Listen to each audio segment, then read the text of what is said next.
जय हिंद मेरे प्यारे साथियों, आपका हमारे चैनल नॉलेज एक्सपर्ट में से आप सभी का स्वागत है। मैं जो बात करने वाला हूं आरआरबी एनटीपीसी के बारे में बात करने वाला हूं। ठीक है, तो फ्रेंड्स आप सभी के लिए गुड न्यूज है। आप सभी की जो है आरआरबी एनटीपीसी की आपकी जो है भर्ती इस बार आने वाली है। रेलवे में नई भर्तियां आपके बार आने वाली है। आप ये कहेंगे कि सर इस बात पर हम कैसे भरोसा कर लें। आप इस बात को मेरे ऊपर भरोसा नहीं करेंगे कि आपकी जो है एनटीपीसी के ऊपर जो है भर्तियां आने वाली है। तो इसका मैं सबसे पहले आपको प्रूफ देने वाला हूँ। तो ये वीडियो आप शुरू से एंड तक जरूर देखिएगा, और जो साथी हमारे चैनल पर पहली बार आए वो चैनल को सब्सक्राइब और वीडियो को लाइक कर दें, और जितना हो सके इसको ज्यादा से ज्यादा शेयर कर लें। और फ्रेंड्स, जो मैं आपको चीज दिखाने वाला हूँ, कोई भी जो अपडेट है, अगर आप इसको देखना चाहते हैं तो हमारे टेलीग्राम चैनल में जाइए, वहां से भी आप उसको जो है देख सकते हैं। ठीक है, टेलीग्राम चैनल का लिंक मैंने टेक्स्ट बॉक्स में दिया हुआ है, वहां से जाकर के उसको फॉलो कर लीजिएगा। ठीक है, तो आपका ज्यादा वक्त न लेते हुए वीडियो को शुरू करते हैं। तो फ्रेंड, जैसे कि मैंने आपको बोला है कि आपकी आरआरबी एनटीपीसी की जो है आपकी नई भर्तियां आने वाली है, तो इसका प्रूफ मैं सबसे पहले आपको देता हूं। तो फ्रेंड, जैसे कि आप सबसे पहले स्क्रीन पर देख रहे होंगे, इसमें जो है सबसे पहले मैं बात करूं आपके कैलेंडर की। जैसे कि अपना जो है आरआरबी ने पहले भी अपना कैलेंडर जारी कर दिया, हर एक साल एनुअल कैलेंडर जो है अपना जारी करता है। तो इसमें सबसे पहले इन्होंने बोला था कि जनवरी से मार्च के बीच में एएलपी असिस्टेंट लोको पायलट की इसमें वैकेंसी आने वाली है। तो इसमें आपने देखा होगा जनवरी तक इन्होंने असिस्टेंट लोको पायलट की वैकेंसी आ गई। फिर उसके बाद जो है आपने वो देखा होगा टेक्नीशियन की भी वैकेंसी आ चुकी है। फिर उसके बाद जो है आरपीएफ की वैकेंसी आ चुकी है। तो अब जो है क्या है, इसके हिसाब से कैलेंडर के हिसाब से हम माने तो इसका जो है आपका एनटीपीसी की भी आपकी वैकेंसी आने वाली है, जिसमें की बात करूं मैं लेवल 1 और लेवल 2 की वैकेंसी होती है, जो कि आपकी ग्रेजुएट नॉन ग्रेजुएट दोनों की पोस्ट होती है। इसके बारे में फुल डिटेल्स में मैं इसके बाद में बात करूंगा। अब मैं बात करता हूं उसमें कि जो है किस आधार पर मैं आपको बोल रहा हूं कि आपकी वैकेंसी जो है अगले माह में आपको वैकेंसियां देखने को मिलेंगी। तो देखिए, अब जैसे कि फ्रेंड्स आप स्क्रीन पर ये देख रहे होंगे, एक न्यूज़पेपर की कटिंग है जो कि आपकी अजमेर की है, जिसमें कि बोला गया है रेलवे में एनटीपीसी के लिए अगले माह आ सकती हैं भर्तियां। ठीक है, अब देखिए इसमें लिख रहा है रेलवे में non technical popular category graduate level 4, 5, 6 और अंडर ग्रेजुएट लेवल 2, 3 के लिए जुलाई में भर्ती निकलने की संभावना है। इस बात के संकेत रेलवे भर्ती बोर्ड के द्वारा प्रस्तावित नोटिफिकेशन कैलेंडर से भी मिलते हैं। ठीक है, तो आपका जो है इस बात का अनुमान इससे भी लगाया जा सकता है कि जो कैलेंडर में आपकी जो डेट दी गई है वो जुलाई से अगस्त में आपको बोला गया कि उसमें जो है आपकी भर्तियां आने वाली है। आगे बोला गया आरआरबी ने जनवरी से मार्च के बीच असिस्टेंट लोको पायलट भर्ती निकलने का ऐलान किया था, जिसमें कि आपने देख लिया होगा असिस्टेंट लोको पायलट की भर्तियां निकल चुकी हैं, जनवरी में ही उन्होंने निकाल दिया था। आगे बात करूं, यह भर्ती जनवरी से ही निकल गई थी। इसके बाद अप्रैल में टेक्नीशियन पद के लिए भी भर्ती निकाली गई। ठीक है, उसके बाद आपको टेक्नीशियन के लिए इन्होंने बोला था, टेक्नीशियन के लिए भी इन्होंने निकाल दी। इसके बाद आरपीएफ, एसआई और कांस्टेबल पदों के लिए भी भर्ती निकाली गई। अब प्रस्तावित कैलेंडर के अनुसार जो है कैलेंडर के मुताबिक जुलाई से सितंबर के बीच 4 प्रमुख भर्तियां निकलने की संभावना है। इसमें एनटीपीसी ग्रेजुएट और एनटीपीसी अंडर ग्रेजुएट के अलावा जूनियर इंजीनियर और पैरामेडिकल कैटेगरी की भी भर्ती शामिल है। तो ठीक है, अभी काफी कौन कौन सी वैकेंसी है आपकी जूनियर इंजीनियर वाली, एनटीपीसी की और पैरामेडिकल की भी कैलेंडर के हिसाब से इसमें उन्होंने बताया है कि इसके हिसाब से भी वैकेंसी आपकी निकलनी जो है बाकी है। इन भर्तियों में आवेदन के इच्छुक अभ्यर्थी रेलवे की वेबसाइट को लगातार देखते रहे और इंतजार कर रहे रेलवे कब यह भर्ती निकलता है। 2018-19 के बाद यह एनटीपीसी भर्ती नहीं निकली है। तो फ्रेंड, जैसे कि आप सभी को पता है कि जैसे ही आरआरबी ने अपना जो कैलेंडर जारी किया था, उसी के मुताबिक ही जो है आरआरबी ने अपना क्या किया है, वहां पर कैलेंडर जारी कर दिया है, उसी हिसाब से वैकेंसी अनाउंस कर दी है।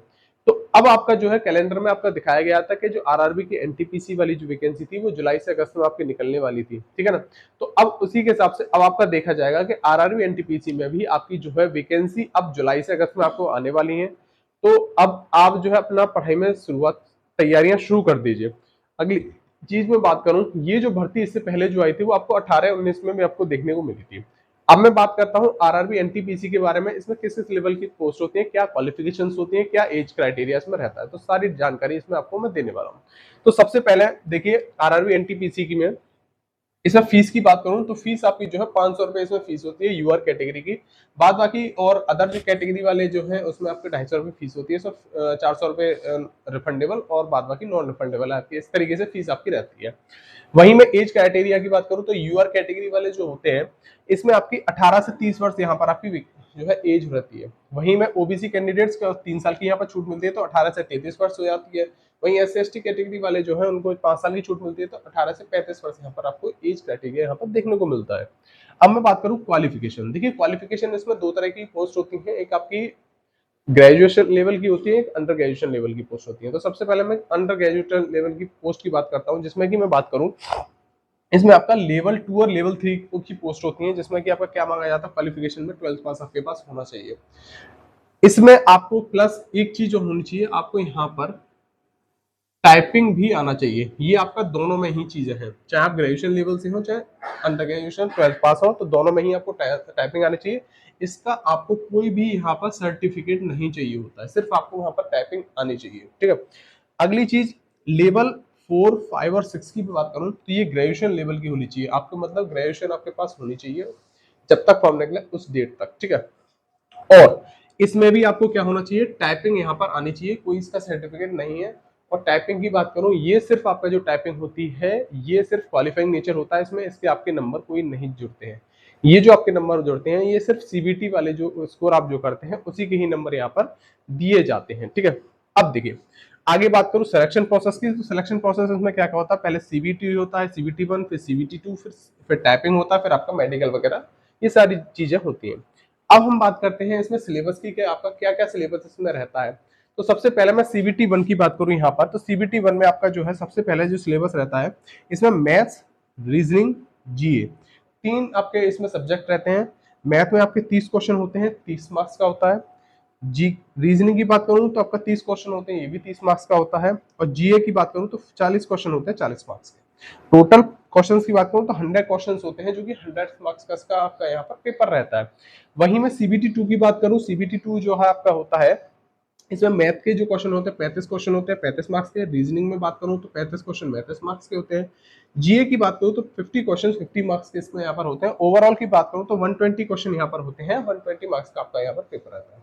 यही मैं टाइम ड्यूरेशन की बात करूं, चाहे वो सीबीटी 1 हो चाहे सीबीटी 2 हो, कोई सा भी सीबीटी हो, इसमें टाइम ड्यूरेशन आपको जो दिया जाता है, यहाँ पर टाइम ड्यूरेशन की बात करूं तो 90 मिनट का आपको यहाँ पर समय मिलता है, मतलब 90 मिनट का पेपर होता है।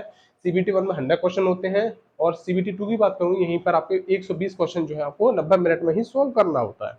नेगेटिव मार्किंग बात करूं तो नेगेटिव मार्किंग यहाँ पर जो आपकी होती है, ये 1/3 की यहाँ पर नेगेटिव मार्किंग आपकी देखी जाती है, मतलब 1/3 आपके यहाँ पर नेगेटिव मार्किंग कराई जाती है, ठीक है। तो ये आपका पूरा सिलेबस रहता है, ठीक है।